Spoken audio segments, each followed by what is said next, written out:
여러분 안녕하세요. 조민진입니다. 진짜 오랜만입니다. 제가 올 가을에 출간할 새 책 원고를 쓰느라 지난 몇 달 동안 꽤 한참 동안 유튜브를 쉬었습니다. 일주일 전쯤에 일단 원고를 마감하고 출판사로 넘겨서 다소 홀가분한 마음으로 다시 돌아왔습니다. 이번 영상에서는요, 한 작가가 모든 자료를 잃고 메모도 없고 책도 없는 상황에서 500페이지가 넘는 명작을 써낸 이야기와 함께 기록하기 위해 기억하는 법에 대한 얘기를 나눠볼 겁니다. 여러분, 모든 쓰는 행위는요, 사실상 기억을 되살리는 일입니다. 그쵸? 내가 경험한 거, 내가 알고 있는 것에 대한 기억, 즉 메모리를 갖고 있어야 쓰는 일이 가능해집니다. 제가 이번에 원고를 쓰면서도 다시금 느꼈습니다. 기억하고 있는 게 많을수록 쓸 게 많다 하는 사실. 그래서 쓰는 사람은 기본적으로 기억하기 위해서 그때그때 메모를 하죠. 그리고 또 기억을 되살리기 위해서 읽었던 책을 다시 읽거나 봤던 영화를 다시 봅니다. 저도 이번에 새 책 준비하면서 다시 읽은 책, 다시 본 영화 되게 많거든요. 왜냐하면 책은 정확해야 하는데 우리 기억은 불완전하기 때문이죠. 책을 쓰는 기간에는 특히 집중적으로 읽고 쓰기 때문에요. 저 같은 경우도 원고를 마감하고 나면은 사실상 한동안 읽기도 쓰기도 싫어지거든요. 막 눈도 아픈 것 같고 그렇습니다. 그럼에도 불구하고 제가 마감하자마자 바로 집어들어서 아주 열심히 재밌게 읽은 책이 있습니다. 이번 영상은 그 책 때문에 만듭니다. 바로 슈테판 치바이크의 어제의 세계입니다. 제가 좋아하는 장르기는 합니다. 넌픽션이고 회고록이자 역사서이기도 해요. 작가가 책을 완성한 시기가 1941년입니다. 2차 세계대전 시기죠. 미리 말씀드리면 그럼에도 전혀 딱딱하지 않고 크게 어렵다거나 지루하지 않은 책입니다. 1, 2차 세계대전, 두 번의 전쟁으로 무너진 유럽이라는 작가의 삶의 터전이었던 곳에 대한 애수, 슬픔이 페이지마다 스며있는 듯한 그런 작품이더라고요. 작품은 작가의 향수를 감출 수 없다고 하죠. 프랑스와즈 사강이 한 말인데요. 이 책이 너무나 적확한 사례입니다. 그렇다고 막 작가의 감정이 흘러넘치는 그런 글은 아니에요. 저는 그런 글은 별로 좋아하지 않거든요. 다만 아주 절제된 슬픔이 한 550페이지 정도 되는 이 책 한 장 한 장에 다 녹아 있습니다. 기본적으로 작가 슈테판 치바이크가 자신의 삶을 쭉 돌아본 건데요. 자서전 느낌보다는 작가 자신을 필터로 삼은 시대보고서 같은 책입니다. 회고록이지만 이 책의 주인공은 작가 자신이 아니고요. 오히려 19세기 후반, 20세기 초중반의 유럽 사회가 바로 주인공입니다. 제목에 주인공이 나와 있죠. 어제의 세계. 극적인 사실은요, 작가가 이 책을 쓰고 바로 다음 해에 아내와 함께 동반 자살을 합니다. 그래서 이 책 앞에 유서도 들어있어요.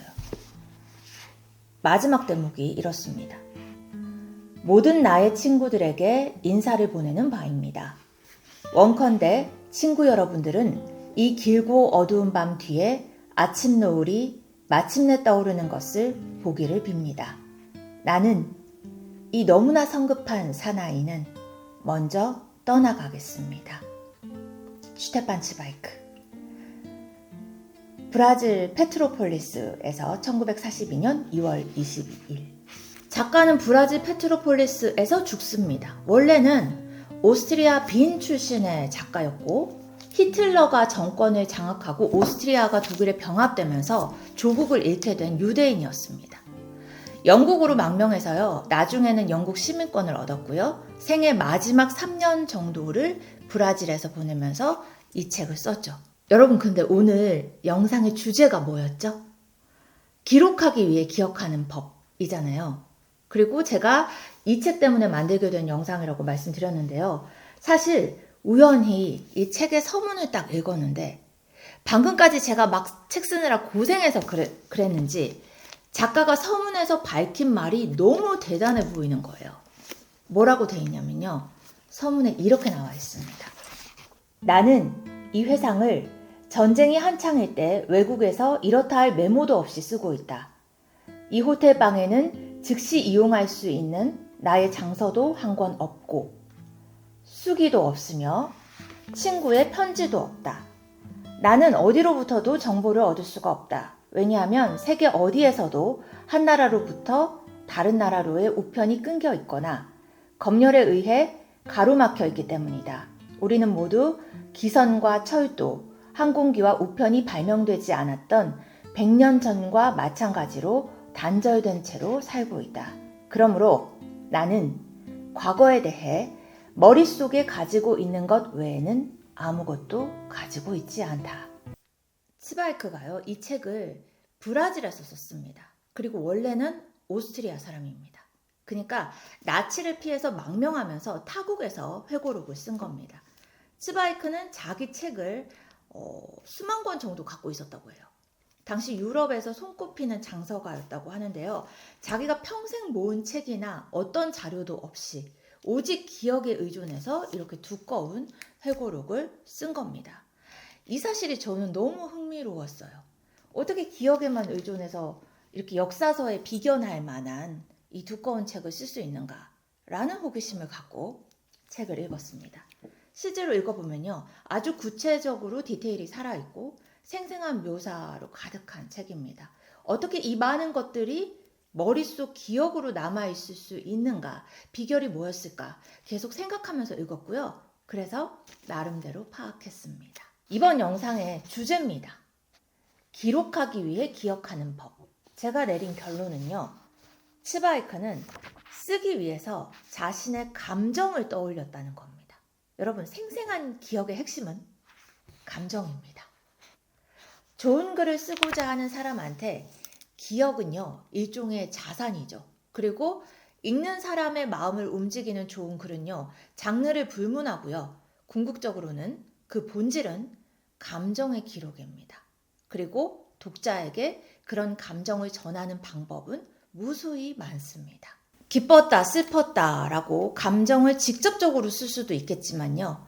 실제 겪었던 경험을 기술하면서 간접적으로 감정을 전할 수도 있고요. 상황 묘사로 감정을 전할 수도 있고요. 누군가와 함께 나눈 대화로 감정을 전할 수도 있습니다. 제가 이 책 페이지마다 지난날에 대한 작가의 향수가 느껴진다고 말씀드렸잖아요. 슈테판 츠바이크가 글을 너무 잘 쓴 겁니다. 슬펐다라고 쓰지 않았어도 슬픔이 느껴져요. 그립다라고 쓰지 않았어도 그리움이 느껴집니다. 이게 가능한 이유는 글이 아주 구체적이기 때문입니다. 그래서 생생하고 재밌습니다. 사실 이번 영상의 핵심 주제는요, 다 말씀드렸는데요. 정리하기 전에 이 어제 세계를 쓴 작가 슈테판 츠바이크에 대해서 좀 더 자세히 얘기를 해드리면 여러분이 이 책에 더 흥미를 가지실 것 같아서 시도해 보겠습니다. 재밌게 들어주세요. 자, 슈테판 츠바이크는요, 1881년 오스트리아 빈의 아주 부유한 유대인 가정에서 태어났습니다. 당시 유럽에서 가장 널리 읽히던 유명한 작가였어요. 사실상 셀럽이어서 역시 당시 유명 인사였던 릴케, 로댕, 프로이트 등하고 굉장히 다 친한 사이였습니다. 시, 소설, 희곡, 평전 등등 아주 다양한 장르의 글을 썼는데요. 특히 전기 작가로 유명합니다. 마리 앙투아네트 전기도 썼습니다. 이 책도 되게 재밌어요. 읽어보면 츠바이크 자신이 오스트리아 작가이기도 해서 그런지 오스트리아 출신으로 프랑스에 시집간 왕비였죠. 마리 앙투아네트에 대해서 일종의 연민과 이해의 시각을 갖고 집필했구나 하는 생각이 듭니다. 아무튼 츠바이크는요, 영어식으로 비엔나죠. 비엔나에서 어린 시절, 젊은 시절을 보냈습니다. 그때 빈은 아시다시피 음악, 미술, 철학이 꼽히던 세계 문화의 수도였습니다. 그야말로 천재들의 도시였죠. 과거에 모차르트, 베토벤도 비엔나에서 활동을 했지만요. 동시대에 문학에서는 슈테판 츠바이크 본인은 물론이고 음악에서는 구스타프 말러, 미술에서는 클림트, 에곤 실레, 오스카 코코슈카, 또 심리학 철학에서는 프로이트, 비트겐슈타인처럼 지금 우리에게 알려진 유명한 인물들이 당시 같은 시대 같은 도시 오스트리아 빈에서 활동했습니다. 유럽 문화 황금기를 치바이크는 이들과 함께 공유한 겁니다. 근데 심지어 히틀러도 10대 후반과 20대 초반 젊은 시절을 빈에서 보냈어요. 원래 히틀러 꿈이 화가였잖아요. 히틀러가 태어난 곳도 오스트리아였습니다. 독일 국경 바로 앞에 있는 브라우나우아민이라는 시골 마을에서 히틀러가 태어났었는데 화가가 되려고 비엔나로 가서 미술 아카데미 입학 시험을 봐요. 근데 히틀러가 2번이나 낙방하죠. 그래서 히틀러는 빈에서는 막 엽서 그려서 팔면서 좀 어렵게 살고 그랬습니다. 만약에 히틀러가 화가가 됐다면 또 전쟁이 일어나지 않고 세상이 달라졌을지도 모를 일입니다. 그쵸? 하여간 치바이크는 빈의 황금기를 살면서 유명한 작가로서 막 국경을 넘나들면서 수많은 예술가와 교류했고요. 특히 자신을 오스트리아인이면서 동시에 유럽인이라고 생각했습니다. 이 책 5장이 영원한 청춘의 도시 파리거든요. 읽어보면 작가가 파리도 엄청나게 사랑했구나 알 수 있습니다. 예를 들어서 파리는 자기에게 가까이 다가오는 모든 사람을 행복하게 하는 특별한 은총이 주어진 도시였다라고 썼습니다. 웬만한 예술가들은 정말 다 파리를 사랑했던 것 같아요. 그쵸? 아무튼 그런데 1차 세계대전이 일어나면서 자신이 그토록 사랑했던 유럽이 무너지기 시작했죠.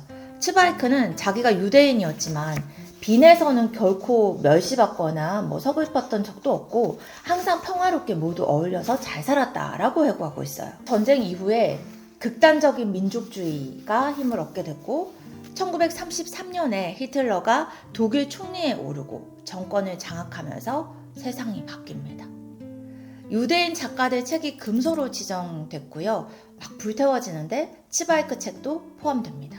근데 슈테판 치바이크는 나치 민족주의하고는 정반대의 인물이었어요. 평화를 지지했고 국제주의자였고 서로 다른 언어, 문화가 공존하는 유럽을 지향했습니다. 그래서 유대인이었던 치바이크는 조국인 오스트리아를 떠나서 영국으로 망명하게 됩니다. 그리고 1938년 독일이 오스트리아를 병합하면서 정말 나라를 잃게 되죠. 나중에 영국 시민권을 얻기는 하는데요. 한동안 무국적자로 살아야 됐고 영국, 미국 등을 떠돌다가 마지막으로 1941년에 브라질에 정착해서 이 회고록인 어제의 세계를 집필합니다. 그러니까 이 책에서 자신의 어린 시절부터 1차 세계대전, 히틀러의 등장, 망명 생활까지 말하자면 유럽의 한 시대를 기록한 거죠. 여러분, 다시 앞서 제가 말씀드렸던 놀라운 사실로 돌아가겠습니다. 이 책을 쓸 때 치바이크가 망명을 거치면서 자신의 책이나 참고 자료, 메모 같은 기록을 다 잃어버린 상태였다고 했잖아요.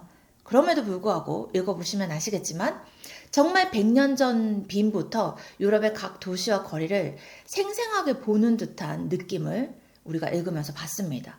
평온했던 아름다웠던 유럽이 눈앞에 그려집니다. 자, 그러면 여기서 작가가 기억력이 굉장히 좋구나 하는 생각이 들죠. 그런데 여러분 포인트는요. 이 작가의 기억이 단순히 상세한 날짜 같은 사실적인 정보가 아니라는 겁니다. 대신에 작가의 기억이 오히려 경험에 얽힌 감정과 분위기에 관한 거였다는 거예요. 제가 느끼기에 그랬습니다. 그러니까 오직 기억에만 의존한 치바이크의 글 전반에 담긴 거는요. 사실적 정보보다는 감각이나 정서 같은 감정적 소재더라고요. 그래서 재밌게 읽히고 어떤 자료 없이도 쓰는 게 가능했던 것 같습니다.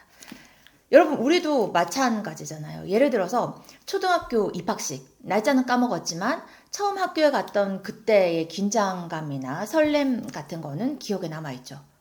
불과 1년 전 여행도 날짜 같은 사실적인 정보는 기억 안 나지만 여행하는 동안 어떤 기분이었는지 그런 건 기억하죠.